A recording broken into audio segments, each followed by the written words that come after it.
إن الحمد لله نحمده ونصلي على رسوله الكريم أما بعد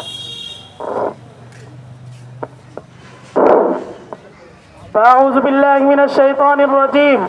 بسم الله الرحمن الرحيم قل إن كنتم تحبون الله فاتبعوني يحببكم الله ويغفر لكم ذنوبكم والله غفور رحيم وقال النبي صلى الله عليه وسلم لا يؤمن أحدكم حتى أكون أحب إليه من والده وولده والناس أجمعين সম্মানিত তাওহীদি জনতা আজকের এই বিক্ষোভ মিছিলের মধ্যে আমি এই কথা জানাই দিতে চাই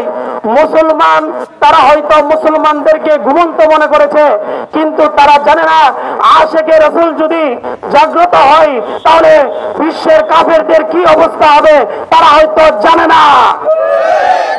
তারা মনে করেছে গাফেল মুসলমান ঘুমিয়ে আছে কিন্তু বিশ্বের মুসলমানরা বিশ্বের আশিকে রাসূলরা যখন আল্লাহর নবীর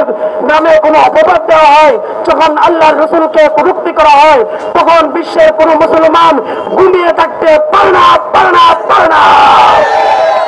সুতরাং আজকে বলতে চাই যারা ভারতের মধ্যে রামগিরি এবং নীতিশ রানা যারা আল্লাহ রাসূল সাল্লাল্লাহু আলাইহি ওয়াসাল্লামকে কটূক্তি করেছে এবং মুসলমানদেরকে মসজিদে গিয়ে হত্যা করার হুঁশিয়ারি দিয়েছে তাদেরকে জানাইতে চাই তারা হয়তো মুসলমানদেরকে দেখেছে কিন্তু মুসলমানের বাবা দেখে নাই তারা হয়তো বদর যুদ্ধের কথা শুনেছে কিন্তু বদর যুদ্ধের হাতিয়ার তারা দেখে নাই আমরা সুস্পষ্টভাবে জানাই দিতে চাই আজকের এই রুশনাহারের এই জায়গা থেকে আমরা স্পষ্টভাবে বলে দিতে চাই অতি সত্বর ভারতের এই কুলাঙ্গারদেরকে আইনের আওতায় আনতে হবে ওই রকম ভাবে আমাদের পররাষ্ট্র উপদেষ্টা যাকে আছে আমরা তাকে বলতে চাই অতি সত্বর ভারতের সাথে এই বিষয়ে আলোচনা করে যারা আসামি আছে কুখ্যাত কুলাঙ্গার আছে তাদেরকে অতি সত্বর ফাঁসির কাস্টে ঝুলাইতে হবে ওইরকম ভাবে বাংলাদেশের মধ্যে অতি সত্বর আইন করতে হবে যদি কোনো গুস্তাখে রাসূল কোনো যদি আল্লাহর রাসূলকে অপমান করা হয় বাংলাদেশের মধ্যে সবচেয়ে উচ্চ শাস্তি ফাঁসি হিসেবে কার্যকর করতে হবে যদি আল্লাহর রাসূলের অপমাননা কোনো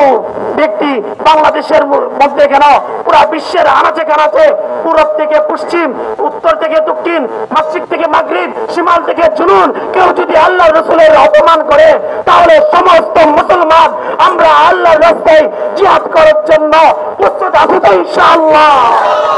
যখনই আমাদের ডাক আসবে আল্লাহর রাসূলের জন্য ইসলামের জন্য দ্বীনের জন্য কুরআনের জন্য আল্লাহর রাসূলের অপমানকারীদের বিরুদ্ধে আমরা নিজের কাজা রক্ত দিয়ে আল্লাহর রাস্তায়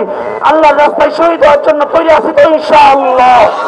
সর্ব অবস্থায় যদি কখনো দেখি আমরা আল্লাহর রাসূলকে অপমান করা হয় আল্লাহর রাসূল সম্পর্কে কটূক্তি করা হয় আল্লাহর রাসূলের